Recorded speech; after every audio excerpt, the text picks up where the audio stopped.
This tutorial covers driving with the PZB system, the German train safety system, on the SUX version of the Stadler Flirt3. On entering the train from a cold start, PZB is turned off. We can turn this on using Control Enter on the keypad. Once the system has initialized, we're ready to go. And as soon as we begin to move away and exceed 3 or 4 kilometers an hour, we enter a fully restricted state of 45 kilometers an hour.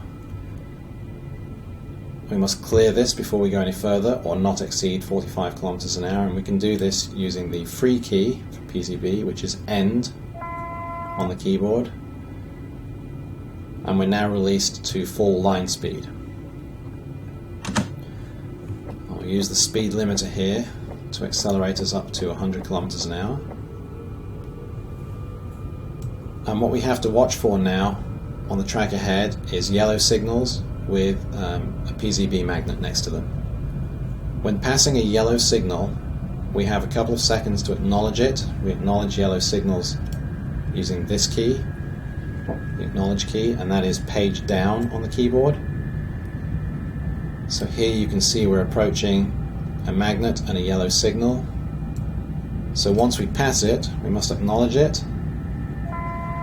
and now we must begin to slow the train down to 85 kilometers an hour or slower within 23 seconds. I'm actually going to bring us down here to below 60, because a little further up ahead there will be a second magnet, and if the light ahead of that magnet is red, that magnet will be energized and will enforce a 45 km an hour speed limit. So looking ahead, here we can see the red light. This magnet will be energized. We pass that magnet.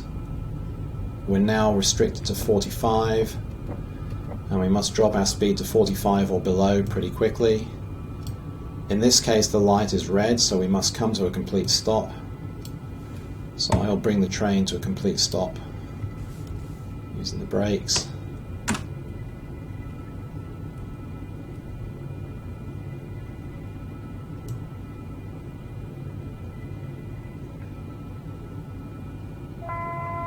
And we've now entered a fully restricted state of 25 kilometers an hour. You cannot release from a 25 kilometer an hour restriction. We must just now wait for the light to change color before we are released back to line speed. In the event that you choose to pass a red light, what you must do is make sure that your speed limit is fairly low. If you've been stopped at a red light, you cannot exceed 25 kilometers an hour, and you can hold down the safe key over here, and when you do this you'll get a continuous tone, and we can pass the light, and when we do pass the light with a continuous tone, this message here will change to 40 kilometers an hour, and we'll be in a 40 kilometer an hour restriction under our own guidance. So for example, hold the key down, begin to accelerate. As we pass the light, we'll enter a 40 kilometer an hour restriction. Now I can release, and we're in a 40 kilometer an hour restriction. The 85 light continues to flash, and in 2 kilometers time this will clear and we'll be able to release from PZB and go back up to full line speed. The other option, of course, is to wait for the red light to change. Once the red light changes, we can release, pass the light, which will now be yellow, and once we pass the yellow light we can go back up to full line speed after another 200 meters or so.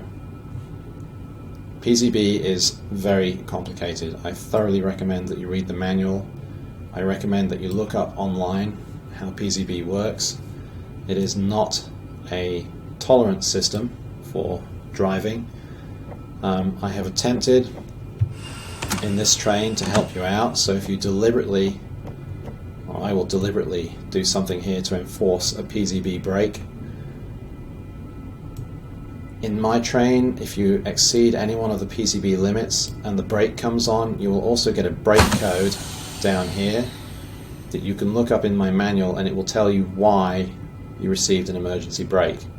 There are 9 different reasons, from overspeeding to not acknowledging signals in time to passing red lights. Again, I thoroughly recommend that you read the manual and look up PZB 90 online for more information on how the system works in the real world. That concludes the basic tutorial for driving with PZB. I'm sorry it's not very detailed, but the system is far more complicated than I could describe in a single tutorial.